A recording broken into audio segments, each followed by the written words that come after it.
பிரியமானவர்களே, இயேசுவின் நாமத்தில் உங்களுக்கு என் அன்பின் வாழ்த்துக்கள். இந்த மாதத்தின் கடைசி நாளுக்குள்ள வந்துட்டோம். இந்த மாதம் முழுவதும் ஆண்டவர் எவ்வளவு அற்புதமான நடத்திட்டு வந்திருக்கிறார் இல்ல? தினந்தோறும் பேசினார், தைரியப்படுத்தினார், ஆலோசனை கொடுத்தார், வழி நடத்தலை தந்தார். ஆண்டவரை நம்ம துதிக்கணும். நாளைக்கு ஒரு புதிய மாதத்தை பார்க்க போகிறோம். அப்ப இந்த நாள்ல அதிகமா ஆண்டவருக்கு ஸ்தோத்திரம் சொல்லணும்.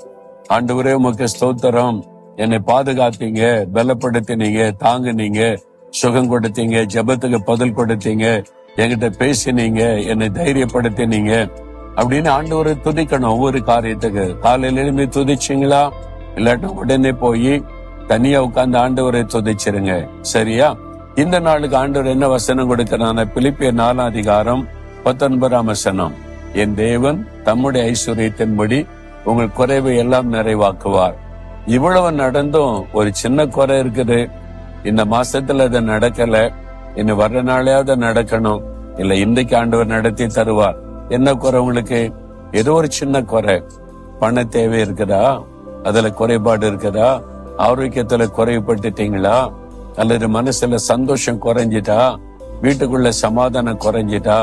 ஏதோ ஒரு குறைவு உங்களுடைய குடும்பத்துக்குள்ள, வேலையில, பிசினஸ்ல, ஊழியத்துல ஒரு பகுதியில ஒரு குறைவு, அது உங்களை பாதிக்கிறது. ஆண்டவர் சொல்றார், குறைவை நான் நிறைவாக்குவேன்.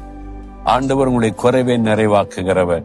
நம்முடைய வாழ்க்கையில எப்பவுமே ஒரு நிறைவான ஆசீர்வாதம். சமாதானம்னா நிறைவான சமாதானம், சந்தோஷம்னா நிறைவான சந்தோஷம், வீட்டுக்குள்ள சமாதானம்னா நிறைவான சமாதானம், ஆரோக்கியம்னா நிறைவான ஒரு ஆரோக்கியம், ஒரு வியாபாரம், தொழில், வருமானம்னா நிறைவான ஆசீர்வாதம். இதான் ஆண்டவருடைய விருப்பம். நிரம்பி வழிகிற ஆசீர்வாதம். அப்படி இல்லையே, குறைவாலாம் இருக்குது, கஷ்டப்பட்டுக்கிட்டே தானே இருக்கிறோம்.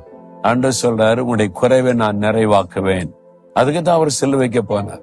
சிலுவையில நம்முடைய பாவம், சாபம், வியாதி எல்லாத்தையும் சுமந்து முடிச்சு நம்மை நிறைவாய் ஆசீர்வதிக்க தன்னை பலியாய் கொடுத்தார். இன்றைக்கு வாக்கு கொடுக்கிறார், என் மகளே உன் குறைவை நிறைவாக்குவேன், என் மகனே உன் குறைவை நிறைவாக்குவேன். எந்த காரியத்துல உனக்கு நிறைவு வேணும், எங்க குறைவுபட்டு இருக்கிற அதை சொல்லு, நான் அதை நிறைவாக்குவேன். நீங்க மனம் திறந்து ஆண்டவர்கிட்ட சொல்லணும், ஆண்டவரே இந்த காரியத்துல நான் குறைவுபட்டு இருக்கிறேன், இந்த காரியத்துல எங்களுக்கு குறைவு காணப்படுது, எங்களுக்கு நிறைவாக்கி தாரும், ஆசீர்வாதி. இன்றைக்கு கேளுங்க, இன்றைக்கு அந்த அற்புதங்களுடைய வாழ்க்கையில நடக்கும். விசுவாசிக்கிறீங்களா? இந்த வாக்குத்தத்தத்தை உங்களுக்கு தான் அப்படின்னு விசுவாசிக்கிறீங்களா?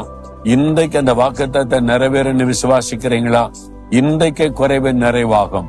ஆண்டவருக்கு ஒரு நிமிஷம் போதும் குறைவை நிறைவாக்க. அப்ப இன்றைக்கு அந்த அற்புதம் நடக்கும். விசுவாசித்தீங்கன்னா விசுவாசத்தோட ஒரு ஜெபம் பண்ணுங்க.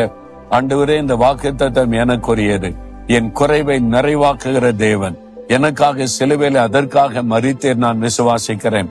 என் வாழ்க்கையில, எங்க குடும்பத்துல, என் உள்ளத்துல இந்த காரியத்துல குறைவு காணப்படுது.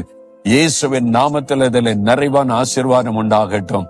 தகப்பனை, யார் யார் இந்த ஆசீர்வாதத்துக்காக ஜெபிக்கிறாங்களோ, இந்த மகளுக்கு, இந்த மகனுக்கு, இந்த தாயாருக்கு, இந்த தகப்பனாருக்கு, இந்த குடும்பத்துல இயேசுவின் நாமத்தில் குறைவுகள் எல்லாம் நிறைவாக்கப்படட்டும். இயேசுவின் நாமத்தில் ஆமேன், ஆமேன்.